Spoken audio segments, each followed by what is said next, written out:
Okay,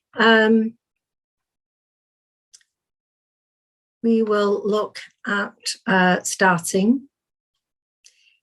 Tonight is the last formal one. So it's 7 classes, and tonight is the 7th. So it would be helpful if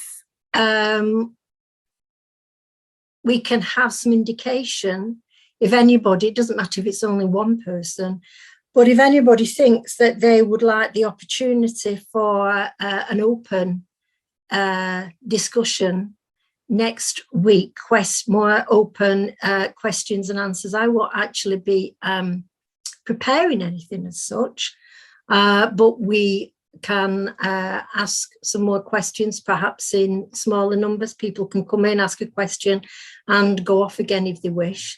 So it would be helpful to have an indication whether anybody would be doing that. Does anybody now have an idea if they would be interested in a week 8 for an open question and answer session? If you could just raise your hand, or a Zoom hand will do.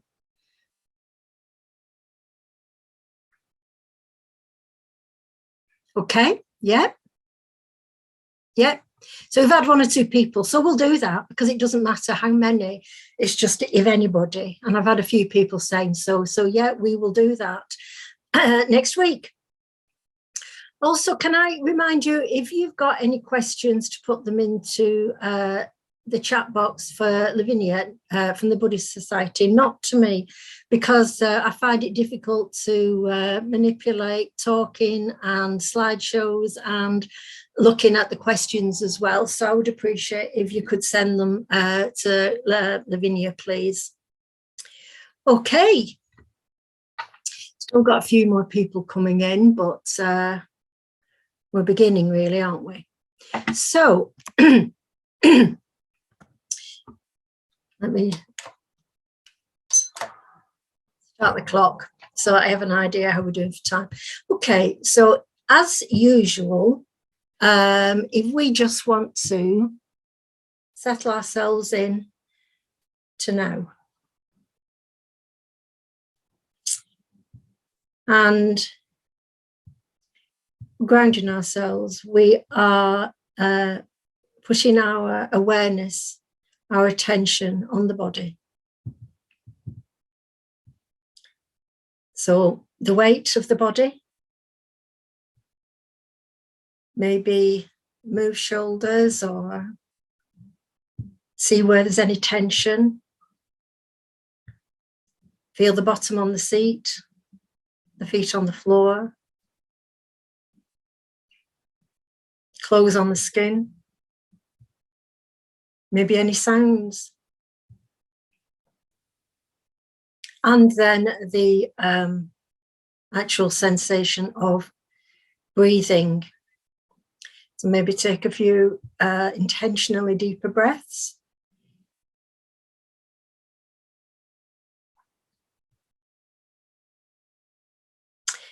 And that physical sensation of breathing is always with us. We just have not got it in our conscious awareness.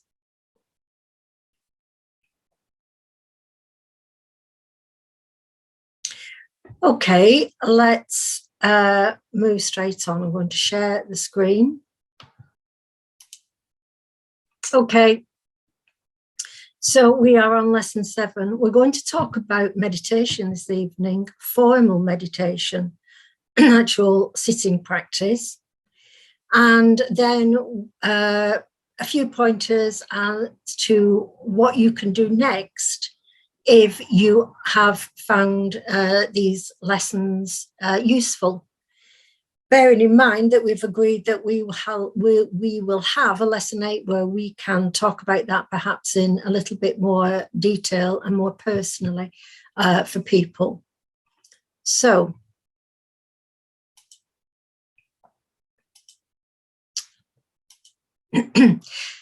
last week we looked at the parameters and the bodhisattva path. So remember, a bodhisattva is an aspirational figure who is helping everybody else as well as themselves. And the parameters are translated as either perfections or a going beyond I.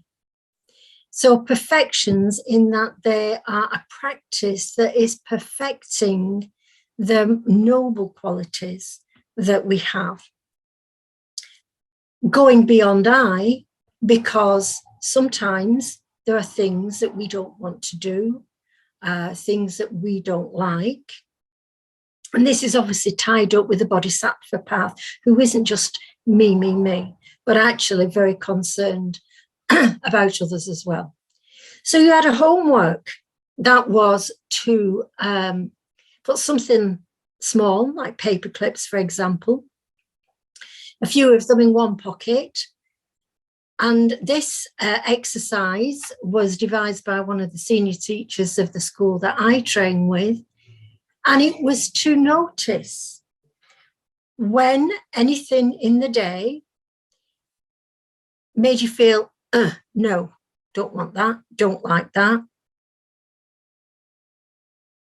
And to see how many were happening in the day, if you noticed any at all, and you transferred paper clips to the other pocket. And so if you did this, you might have been quite surprised. Somebody at the end did ask a question where they said, what happens if all your paper clips go over, or a lot of the paper clips go over? And that's fine. The purpose of this is to get to know ourselves a little bit better and find out the number of times, the little things, it's the little things that we begin to work with. So I don't know how many of you had a go at that. If I asked you to show your hands, I can't see enough of you while I'm sharing slides. So maybe it's something I'll remember to ask again at the end. I also thought it was worth, just as this is the last lesson, and that we thought back to what this practice is about. Why do we do it? And right from the very first lesson, I showed a slide that summed up in one sentence. And that was, I teach one thing and one thing only, suffering and the end of suffering, which is dukkha, and that life is difficult, basically, that's the same, but there's a way through those difficulties. If you lose your way sometimes with this, you might become very interested in it and feel it's all very useful. And then that motivation can slip away sometimes in the middle of day-to-day living. And it's worth always reminding yourself what this is about, why the Buddha taught what he did. And you may remember as well that the symbol is a lotus flower for Buddhism. And that is because the lotus flower, a beautiful flower, grows out of the mud. And that from that mud, that's representing our inner turmoil and confusion, we are developing the wisdom and compassion of the Buddha. Those noble qualities that humans have, that we all have the seed for them. But because of this me, this self-cherishing I, we don't always act out from them, and we're developing that wisdom. And the Buddha said, if you remember, that all human beings, all beings, are fully endowed with the wisdom and the power of the Tathagata. This is within us. The Buddha was very clear about that. He was a human being, not a god. But then he said, due to sticky attachments, we're not aware of them. So when you were doing the paperclip exercise, you know, all those little no's, I didn't like this and I don't want to do the other. Those are all those little sticky attachments, the things we like, the things we don't like. And when I'm saying things, I'm not just talking about objects. And 3 pillars of Buddhism from the Noble Eightfold Path. those 8 spokes on that wheel that all they go together. They are perfected, practiced together. If you recall, they form the 3 pillars of Buddhism.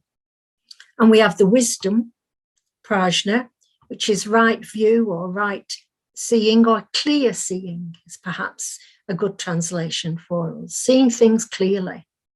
Right thoughts, right intentions. And we have the sila, the ethical side, and the mental development. That mental development one is the one that we are focusing on this evening. Although we have been looking at it in actual fact all the way through. But tonight we're particularly concerned with that. But it's extremely important to remember that it's only one of the pillars of Buddhism. If we're not careful, we can think we don't need the ethical conduct as a practice because we're all such good people anyway that we don't think that we need to look at the ethical side. But hopefully, practiced properly, they all feed into each other. And I'm saying all of this, recapping like this, to be very clear to us why we have a formal sitting of meditation, why we do that. And before we look at it, on the Buddhist Society website, there is a little booklet that you can download. You may have already noticed it. And it's a PDF, and it will sum up. It's only small, so it's quite brief, but it will sum up the whys and hows of meditation. So right from week 2, I think, I've been, in fact, week 1 I might have done, I can't remember now. I've asked you to, first of all, it was just to sit relaxed in an armchair without anything to do. And may I suggest that that is something that you take opportunity of doing whenever you can, just to sit without the TV, without your phone, without a book, without your iPad.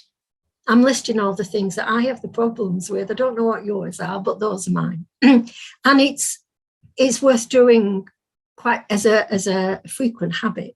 However, we did then move onto a harder chair where the posture was more formal. And hopefully, if you have been doing that through these 7 weeks, you now have some understanding of what we mean when we talk about consciousness and conscious awareness.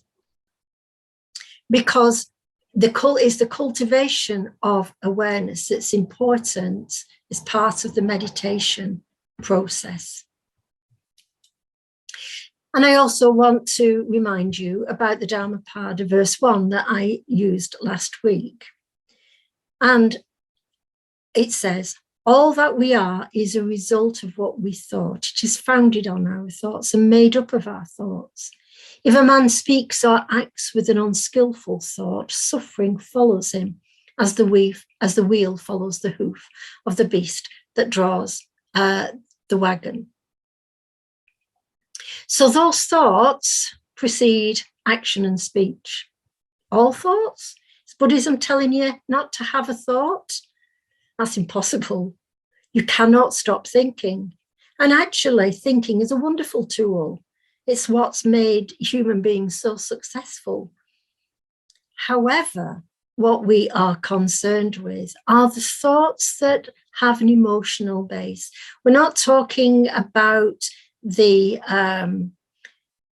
analytical or the kind of thoughts that we need to look at our bank statements or to plan or whatever you might do for your work, that kind of thinking. We're talking about the emotional based thinking, of which a lot of our thoughts are from there. And that's what we are concerned with. We are concerned with the emotional household, because it's that we speak or act unskillfully.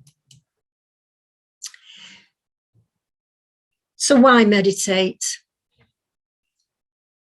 We don't meditate to become a Buddha.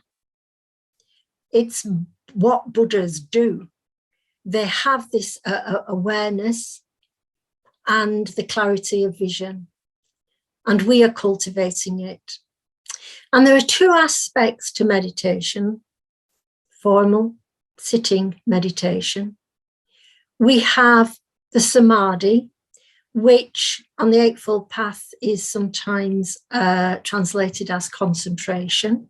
And I said, perhaps that's not the best translation for us now, because concentration can seem a bit that kind of, I will concentrate. That's not what we're looking for. Samadhi is being at one with.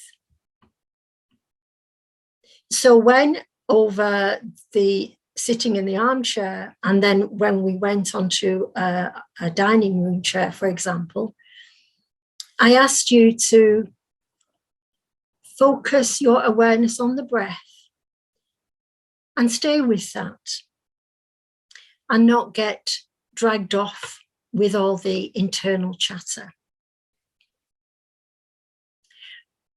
The other side of meditation is insight meditation, or vipassana. That is the beginning to see a little bit more clearly about what motivates us, to be able to see things more from a different viewpoint. And a favourite quote of mine from a contemporary Theravada monk called Nyayapanikatira, Heart of Buddhist Meditation. He says, know your heart or mind, shape your heart or mind, liberate your heart and mind. That is what we are doing. Heart, mind is a translation, the usual translation, but then again, it's making us think about the cool, rational, analytical side, where heart is trying to remind us that we have this emotional side. By the insight, we begin to shape these things, we begin to get to know ourselves a little bit better. And then we are less likely to be swayed by this and pulled by the other. So we have a little bit more freedom. The Buddha said, in the seeing, only the seeing. In the hearing, only the sound. And then we have the other senses in the taste, in the smell. But in the thinking, only the thought. Those are the 6 senses. That's worth some pondering. When you see something, we don't just see something. We add a thought to it, like, I like that. Oh, that's a lovely flower. And I think I'll buy that. And you might hear a bit of gossip, and you don't just hear it. You add to it for yourself, and then maybe you pass that on to other people. What we're being asked to do is, as the Buddha said there, just to see, just to hear, without getting all embroiled in our thinking. We embroider what we see. Do you remember when we were looking at the outer rim of the of the Wheel of Life? And one of the images was of a monkey. And that monkey was jumping around the tree, grasping this and grasping that. This is the monkey mind. This is what we are like. We are constantly being pulled here by a sound and there by a sight, and moved by a thought.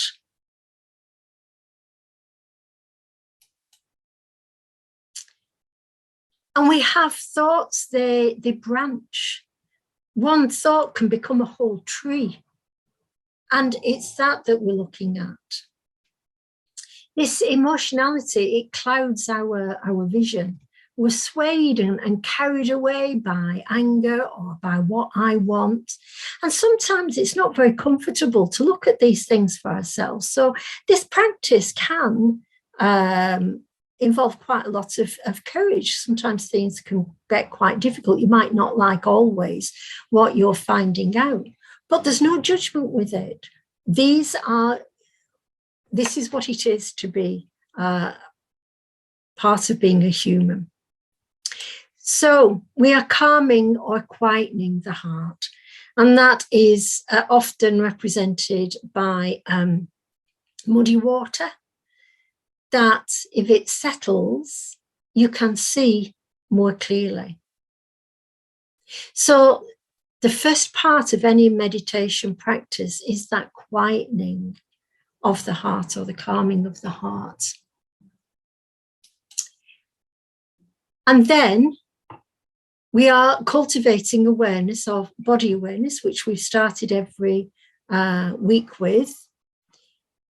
When you're doing the paperclip and there was something you didn't like, or you heard something you didn't like, how did you know? Was it a thought? It might have been the thought, oh, I don't like that. Or it might have actually been a bit of a twinge in the body. So by having a formal meditation, we cultivate awareness of the body. The body is a huge aid in this practice. The body is always here, in the present, here and now. It's not daydreaming about what happened yesterday or worrying about the future or planning something. It's here and now. So we're cultivating body awareness. That's extremely important. And the body will flash information to us. You know, we know this, don't we? We know this from the language that we have in everyday talk. That we'll talk about having butterflies in our stomach, or, it pulled the heartstrings, or. So we know that the body does this for us. And the last one, chitta, is where the consciousness is detected. So when we hear a sound or we have a thought, that's chitta. And as to repeat myself, that was originally translated as mind, but it's more than that. So we cultivate awareness of the kind of mood that we're in. Do you remember the 6 realms on the wheel of life? How did you know which realm you were in? How do you know when you are angry? How do you know when you are wanting something? So, and the thought streams that go with it, thought streams of berating somebody or yourself even. So this is what we're cultivating greater awareness of. And it's a lifelong practice, because this just gets deeper. It's not something that you do and then, oh, you've cracked it. So we do have a formal meditation posture. If I said to you, sit relaxed, you would probably choose the man in the armchair.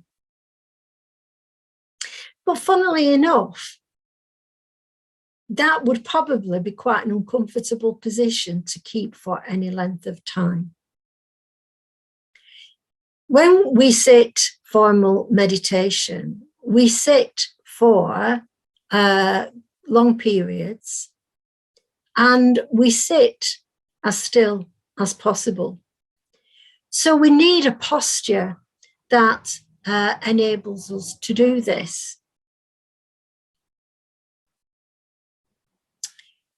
And a still body is a still heart or mind.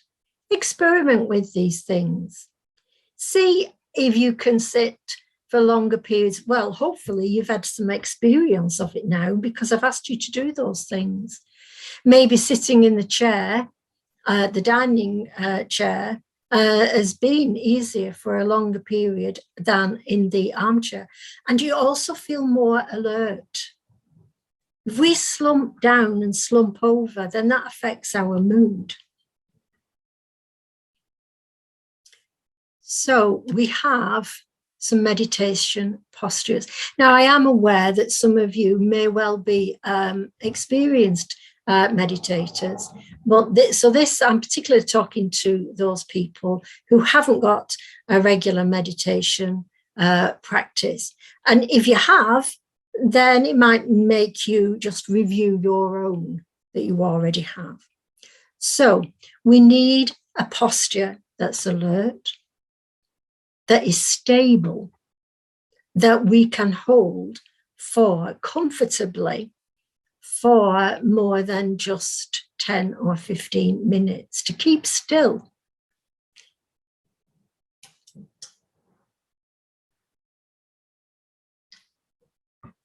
The first one that I've shown there is called the full lotus. You can see she's got her feet crossed, her legs crossed, and her feet on either thigh. That's an extremely difficult posture for Westerners to do, but some of you who do yoga, etc., may well be able to do that. You can have half lotus positions where you've got one foot on the floor and one foot on the opposite thigh, instead of two on each thigh, just one. Or you can sit what's called Burmese, where the feet are just flat on the floor, they're not on the thighs. So it's not quite as difficult as the full lotus position. And we have what's called seiza, that's sitting on your knees, like a Japanese style sitting. And it's usual to have either a hard cushion, meditation cushion, or a meditation bench to sit on, so that you're not actually sitting on your knees. That's how I sit. And actually, I think most Westerners can sit like that. It's quite comfortable. But there's absolutely nothing wrong with a chair. Sitting meditation in a chair is absolutely fine. So the Buddha actually gave instructions for formal sitting meditation. And he said that the monk goes to a secluded place.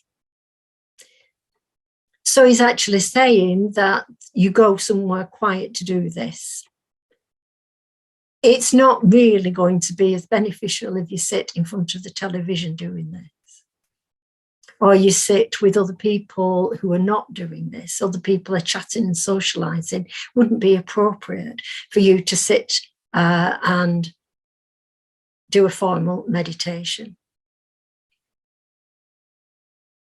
So it's nice to think about somewhere quiet you can go. Some people go into the bathroom. That's the only quiet place in their house. Just a corner of a bedroom. We'll come back to that.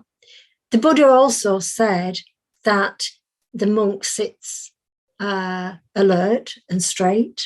He also said that the legs are folded underneath him. So he was talking about this full lotus position. But that's not the most important thing here. Come back to that. Let's just carry on with the posture before we talk about hands and eyes. So this Zen monk is sitting with his legs folded. He's sitting cross-legged. What is important, whether it's a chair or whichever way you're sitting on the cushion, that the ears, shoulder and hips are aligned. So you're sitting with a straight back, but it's relaxed. And you are making a very stable structure, and you've got 3 points of contact on the cushion, or if you're on a chair, with the chair and floor. So you've got bottom and 2 feet, or you've got bottom and 2 knees. You might think it's a very uncomfortable position, but actually it's not. And if we look at young children, they sit for quite long periods upright, playing with their toys on the floor. So it's not an unnatural posture. But as adults, we have got out of the habit of that through sitting on chairs and slouching on chairs. If you are sitting on a chair, it's best not to have something behind you unless you need to, unless you know you've got a bad back. We don't have a back support, so we're sat on the chair, perhaps more towards the edge of the chair. But let's just have a look at that back a moment. What we don't want is that arch of the back. What we want is this head, ears over the shoulders, shoulders over the hips, and then we get that natural S shape in the back. And you can feel for yourself if you are sitting correctly, because you should feel that dip in the back. So babies, when you look at young children sitting on the floor, if you have opportunity, they don't sit curled over like that. And their heads, unless they're looking for something on the floor, their heads are upright. If you're sitting on the chair, so he's got a backrest, I'm suggesting don't have a backrest unless there's a medical reason. All this advice you have to put in your own context. If you know that there are medical reasons why you can't sit in certain positions, then you have to adapt accordingly. If you're sitting on a chair, it's a good idea to sit on a cushion just to raise your bottom up slightly, so your hips are slightly higher than your knees. So there's a bit of an angle to the thigh. And that if you sat on a chair, the knees are quite wide apart. It gives a very stable position. You can actually buy wedge-shaped cushions, like a door wedge, but it's a cushion that you can put on the chair that just tips you forward a little bit. So the head is pointing up as if something was pulling you up. The chin is in, not stuck out, because if you sat for a long time like that, it would actually begin to hurt the back of your neck. The hands. If we just go back a moment, you'll see with their hands, they've got the traditional meditation posture with their hands, which is one hand on the bottom, the other hand on top, and the thumbs meeting. You don't have to have that traditional posture. So you can also put your thumb in and round and clasp like that,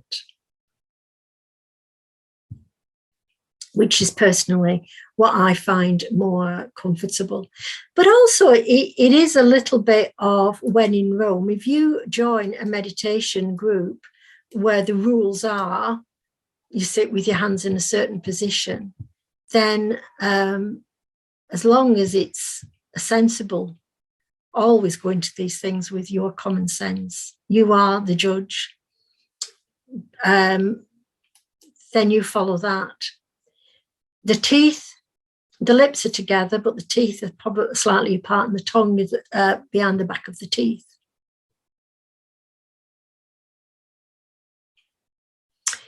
Now,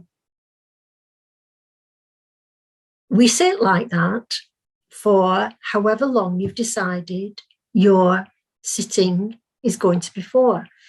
So again, over the last few weeks, I've been encouraging you to choose a time and to choose how long for. After the novelty's worn off, if you allow it just to be how you feel at that time, then that's not going to be working with these sticky attachments. We're not letting I decide, pick and choose. So we've set a time and we've set a length of time. And as before, 15, 20 minutes and build up, then you can do as long as you want, but it's recommended that every 30 minutes you have a bit of a relax and a bit of a body shake about if you want to do longer than that. So what do we do when we've got the position? The Buddha recommended anapanasati, and that is the practice of following the breath. There are other meditations. There are lots of different meditations. However, this was one that the Buddha recommended, and he said it was a meditation that will see you right through the practice. It's not a beginner's one. He said it will take you right through. And some Buddhist organizations, depending on which kind they are, will just do this. There will be nothing else. But there are others. And by following the breath, simply following the breath, we get that calming of the heart. So where we were saying earlier that we jump after this and jump after the other, think about this, see that, hear that, jumping around that monkey mind, by simply having a period where we sit and we just follow the breath. And every time we branch off with a thought, we come back to the breath. And if we've chosen somewhere nice and quiet, like in the bedroom, and the rest of anybody else in the house is watching TV or whatever, so it's nice and quiet, the only real distractions you have are the thought streams, because we have reduced anything else. Sound hasn't gone because outside noises, traffic or whatever. But what we are looking for is this keeping with one thing, keeping with the breath. It's not controlling the breath, it's following the breath. We're not doing anything with the breath. We might decide at the beginning to take some deep breaths, some intentionally deep breaths. We might also decide to do some counting in and a longer count going out just at the beginning. And then when we're settled with our head high, chin in, arms, sometimes you may wish to put something underneath your hands to stop that pull on your shoulders, or you might want to just put your hands, roll up your shirt or something just to support that. It's for you to see how you find that. But what we don't want is that pull. And the eyes, are they open or are they closed? Different groups would say different things. Whatever, they're not looking around the room looking at things, because we are minimizing the sensory input. So it's thought by some groups that if you close your eyes, you're more likely to daydream and even fall asleep. So it's recommended really that you have the eyes open but lowered. So you're looking down in front of you at an angle, because your head's not like that, your head's like that. So you're looking at about a 45-degree angle down onto the floor. So you are, and it's a nice relaxed focus. You're not staring at anything, it's a wide focus. Ajahn Brahm, who does very famous, well-known Theravadan senior teacher, and he does some guest teachings for the Buddhist Society when sometimes, and he coined a phrase, he said, relax to the max. When you're meditating, it's a relaxed. This is why we build up to it. We do 20 minutes maybe for a week, and then 30 minutes, but every 30 minutes you might have a bit of a break, but then decide that you're happy for a 5-minute break, you go on and do another 10 or another 15 or another 30. But you've decided beforehand, repeating that you're not going on a whim. And where are you feeling the breath? Well, it can be in the lower abdomen, or it can be in your chest, or it can be at the nostrils, but that physical sensation of the breath. And that add a count onto the out breath. This is just additional support, that if you count, have something else to do. The mind's very quick. It is looking for things all the time to entertain itself. And so we're helping. We're not making it too difficult for ourselves. So a count on the out breath up to a count of 10. And then when you get to 10, begin again at 1. There's lots of different techniques to help us.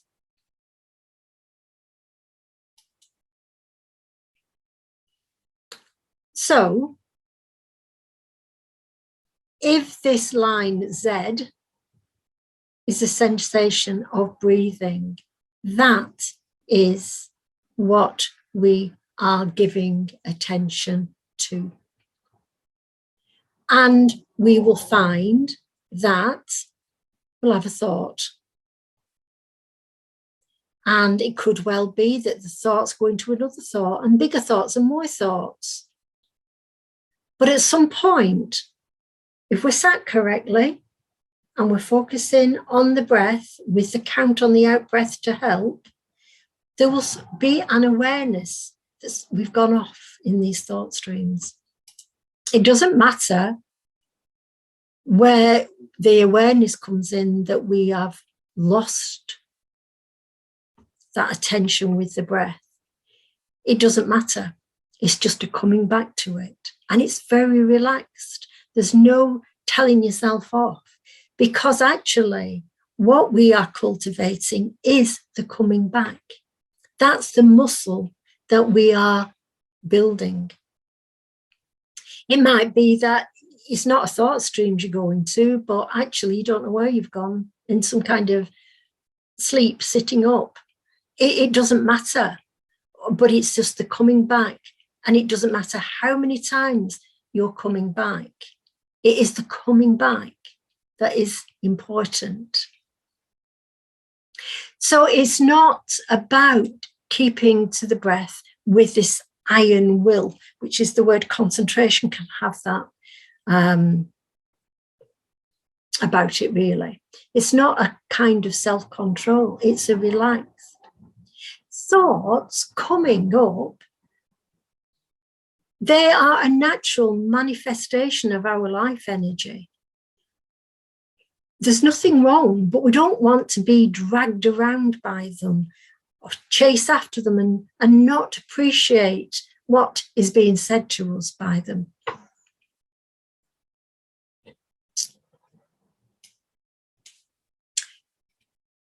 So when, it's up to you. Some people do it, sit first thing in the morning. Some people sit in the evening. Some people sit morning and evening. Find a time and stick to it. Make it part of a routine. You do this 5 or 6 times a week. We do not do it for 7. We have a rest. Choose a rest day. I, for example, get up early in the morning to do my sitting because that was the time when I know I will get least distractions from other people if I'm up and other people are not. But it doesn't matter. You choose the time. In fact, it's a good idea to set a timetable.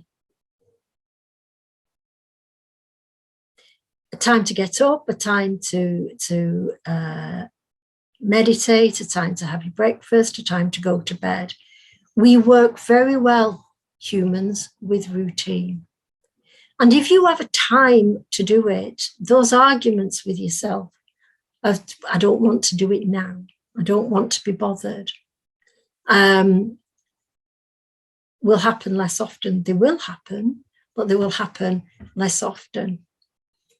So we've already said you're choosing a time. The longest you do without moving is 30 minutes. Why do we not move? It's this energy, this life energy. We are focusing it instead of letting it just go here, there, and wherever. So we sit very still.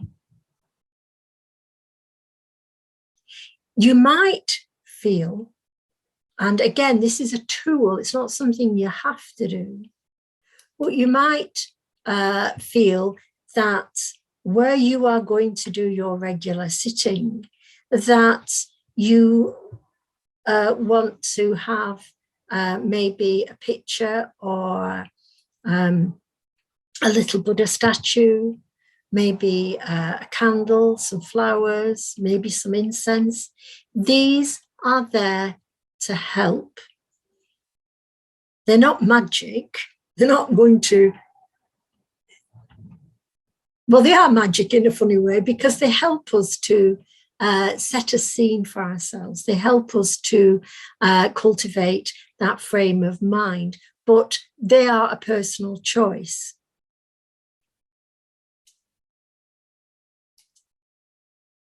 You may also want to start off with some chanting, some sound that you're making. For example, most Buddhists, in fact, all I think, but I'll stick with most, chant what are called the triple gem or the 3 refuges in one language or another, depending on what the group is. I take refuge in the Buddha. The Buddha's dead. He's been dead 2,500 years plus. He's not a god. We're not praying to a god. I take refuge. I go for support in the Buddha within. I take refuge in the Dharma, the Buddha's teachings. And I take refuge in the Sangha. And Sangha means, in this instance, when the Buddha used the word Sangha, he was talking about other monastics. However, for us, the Sangha would be other people who were doing this with us, who have this interest. And I'll come back to that. So those are things that help us to calm the mind. Having a routine, having a time, having some symbols or some pictures, and maybe some chanting. Could also chant the 5 precepts as well. Recently, can't back this up with any reference for you to go to, but recently I heard that scientists looking at people's heart rates and etc., that when they sat down to meditate in front of their images, etc., there was already this quietening down because the body was getting used to what was going to be coming next. So why is it hard? Because I'll tell you, it is. You will lose the count. You will completely forget to be with the breath. And as I said, it's not about, oh, I can't do this, or that was a really bad meditation session. We don't judge them like that. This is, it's that coming back that what matters. But so why is it difficult for us? Well, the Buddha helped us with that because he listed 5 reasons, 5 hindrances to meditation. And they are ill will, sitting there, stewing, fuming about somebody or something. Sensory desire, that's, wanting something to do, wanting something to read, wanting something to eat. Worrying about something. Doubt that you wasted your time, that you can do it, or doubt about the teachings and can't be bothered, or I'm too tired, I'm too sleepy. And what helps us? Confidence in the teachings and putting that energy in. And then from that, the awareness and the ability to be at one with something and the wisdom, hopefully, or follow on.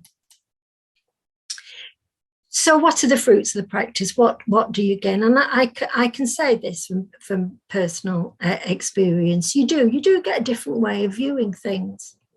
And just at the top, there's a quote from Thich Nhat Hanh. Don't just do something, sit there. Aren't we used in our lives to thinking, don't just sit there, do something? And actually, with a meditation practice where you're getting used to just sitting instead of running around, then answers to some of your few worries might pop up, not necessarily while you're meditating, but while you're busy doing something else. Cease to cherish opinion. Know when you've got opinions. Because we don't view things in the round, do we? It's very much from our perspective. And meditation in daily life activities. The meditation is not just for the cushion.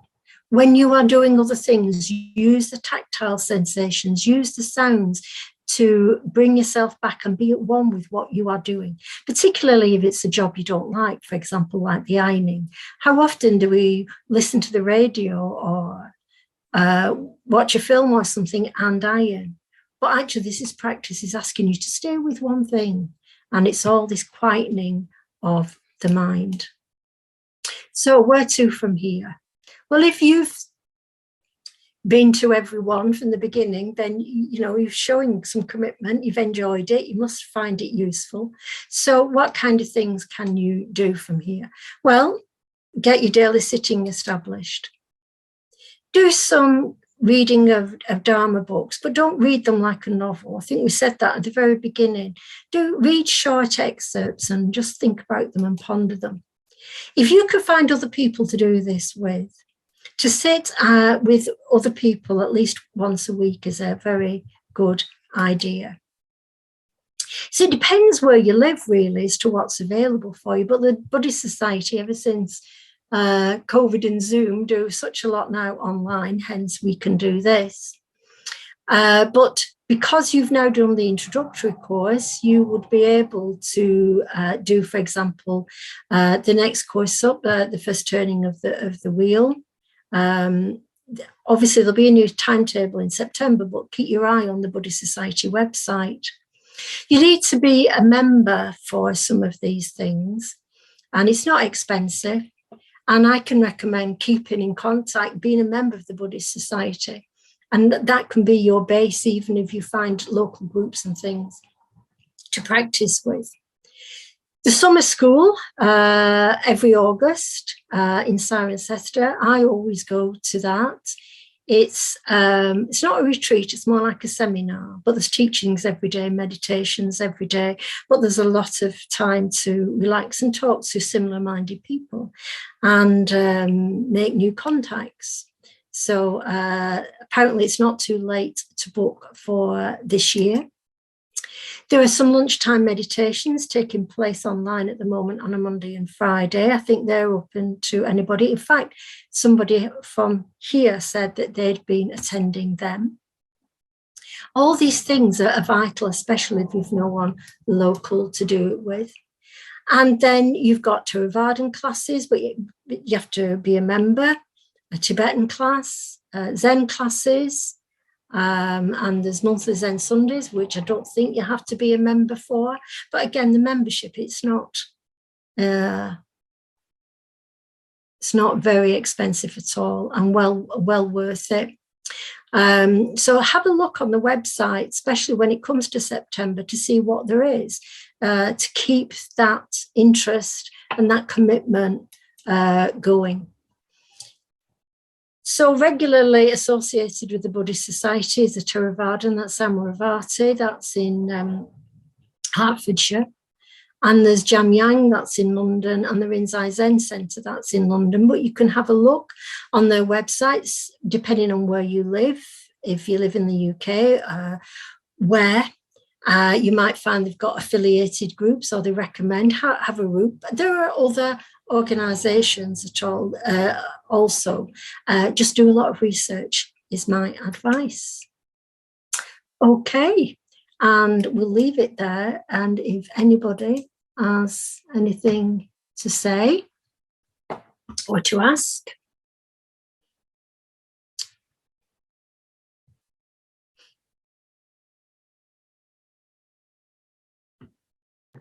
Thank you so much, Olwen. If you would like to ask a question, you can send it to me in the chat, and you can also raise your virtual hand so that I can unmute you. While we're waiting, I'm curious if you could just show a hand, virtual or otherwise, if you had a go with the paperclip exercise. Anybody? Oh, good.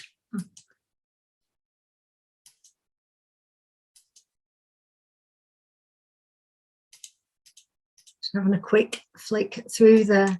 Good. That's nice. That's nice to know that people had a go with that. I hope you found it useful. Sorry, I distracted you, Lavinia. You're having people put their hand up. Sorry. I've got a question in the chat that just came through, and it's asking, can you be too old to take up Buddhism? Absolutely not. I'm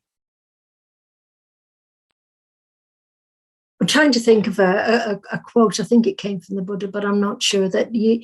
But basically, you take up this practice with this view that you're going to live forever, even though we know we're not. We keep it going. Certainly not too old at all. I think the younger you are, perhaps there is less. I'm going to use the word baggage, although I don't like it. I can't think of a better word at this moment, but less emotional things that we've accumulated. But no, any age. Nothing else? Yes, one just arrived. How many different Buddhas are there? Well, that's an interesting question, because there isn't just one. How many are there? Don't know. Are there any at the moment? Not traditionally speaking, there aren't, but there is a next Buddha to come, Maitreya. There are certainly in the teachings Buddhas before Buddha Shakyamuni, the one. But if you think of a Buddha as somebody who is awakened, which is what it means, it's a title, it's not a name, it's a title, then I'm sure we can think ourselves of other people that have been awakened in the past.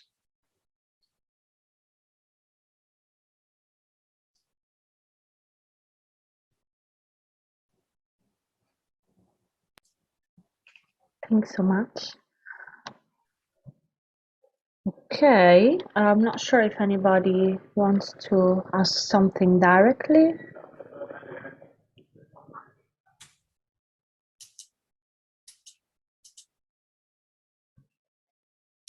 You can raise your hand.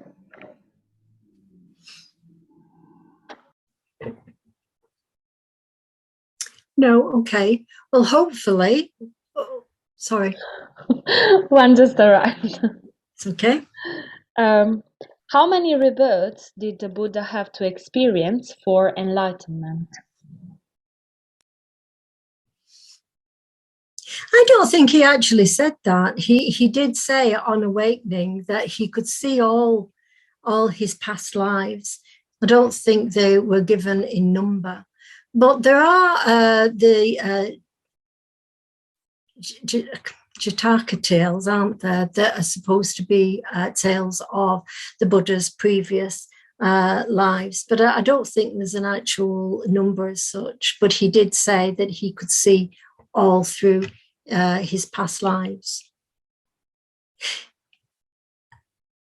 But it's worth just reminding ourselves as well that if we find rebirth as a concept difficult, we're very much concerned with this life here and now, and the Buddha said that as well. We are, and so we're not put off the teachings if we don't like the idea of rebirth, if that doesn't sit comfortably with us.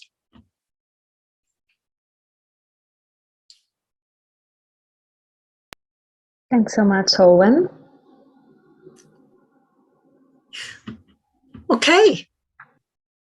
Well, so we will be here next week at 6:30 for whoever wants to come in and perhaps ask something more direct, or we'll be able to perhaps have an easier discussion. But I'd also like to just say thank you very much for those people who've been following this through.